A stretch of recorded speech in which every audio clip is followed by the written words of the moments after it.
to start in our upper area. The way that we're going to do this is we're actually going to work from the bottom up, and we're going to work in a horseshoe section. Okay, but we break it down into 4, and the reason is because when you go to section out your horseshoe, you're going to have a lot more control of it, opposed to trying to go from one hairline all the way to the other with a grip of hair in your hand up here. Does that make sense? Okay, so when we get into this part here, I'm going to start sectioning from my front right because I'm right-handed. Doesn't matter what section you start from in the front, just should be in the front. Okay, you're going to take your perm rod. Remember, and our section is going to be the same width as this. You're in the front with this teardrop. It is going to be a little bit bigger right there, and that's fine. But you want the bulk of it to be the same size. So I'm going to take a horizontal section here, and I'm going to let that down. Here, boom, and then I have to pin this up. And once you have it measured out on that first section, you should be golden all the way through, as long as you just keep that line, wow, intact. So here we go, boom. And then now I'm going to take it out all the way around to the other front hairline so that I have a nice little horseshoe. So again, coming around, making sure you're rounding with the head. Okay, you're going to lay that down. That looks good to me. I like that. There we go. Should we, oh wow, just snatched the one from there. So this one time, I'm going to tell you the story. I was sectioning for a spiral perm on this girl. She was a new client, and like I just say random things. Obviously, you guys probably noticed that, but I was like coming around the mountain when she comes, because I'm like sectioning around the head. She goes, I think my head's like the size of a mountain. Are you saying my head's big? Like, she got so offended. I was like, no, I was just singing a song, my bad. So don't ever say that when you're sectioning or a spiral perm. Because she after that it was like awkward silence for like 30 minutes. And then it was like, you don't remember that song when you were a kid? You know what I mean? Okay, so now I'm coming around the mountain. When I come, here we go. And I'm going to take a, so now do you guys see how I have a horseshoe? So technically this is one whole section that we're going to work together. But breaking it up into 4 like this when you section makes your life a lot easier. Because if you just take all of it in one pony at the top and try to section from hairline to hairline, you're going to be there all day, okay? All right, so meow, I'm going to take this. I'm going to give her a little comb out here, all the way around. And then we're going to go in. You're going to take your rod, and now your section in here is going to be the same size as the width here, okay? So I'm going to make a little box.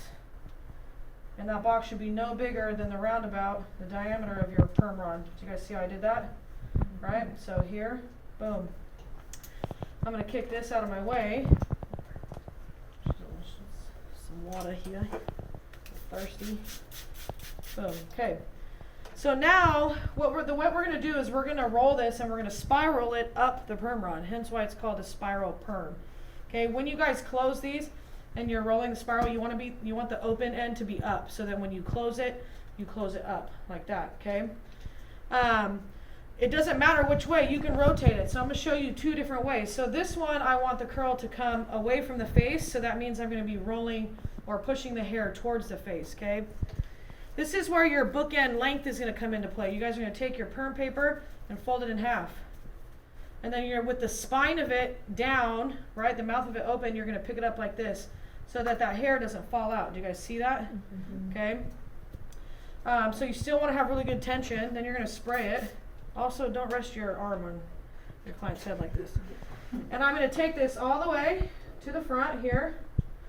Then I'm going to start rolling at the bottom, closest to that little elastic down here. And on the bottom ones, all the hair rolls over each other. Think about a barber pole, right? How it has a little spiral. As you guys roll, you're going to roll the hair up. So they will slightly overlap, but not much, right? But do you see how it's spiraling up the rod? Okay, you guys see that? Mm-hmm. Yes? Okay. Roll up. When you get to the top of the section or the ending of the section, the top of that perm rod should line up right with that section line. Okay? You don't want it to go past, because if it goes past, my next section, when we're on here, it's going to be in the way. Okay? Now, vertically, here's the closed end of your section, there's the open end, right? Mm-hmm. So that means I'm going to take my elastic and close it up here, just like that. And then it's going to hang, okay? So that's if you want it to go away from the face. If you wanted your curl to go towards the face, then which way do you think you're going to over direct the hair? Towards the back. Towards the back. Good. So I'm going to pull it this way, which I would shift my body position. But I'm going to stand right here so you guys can see. Okay. We'll come in, take your little paper here, fold it in half. Oh, it got wet. Sticks together. Boom. Here. And then again, I'm going to start with the open end up. And I'm going to start rolling that hair towards the bottom. And then it's going to work its way up the perm rod, so spiraling up. Boom, boom, boom.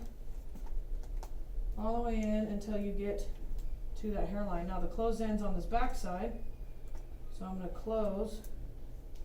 This is the hardest part right here, to be honest, in the spiral, is closing these things. Here on the top. And then boom. Wow. And then you're going to let it hang, just like that.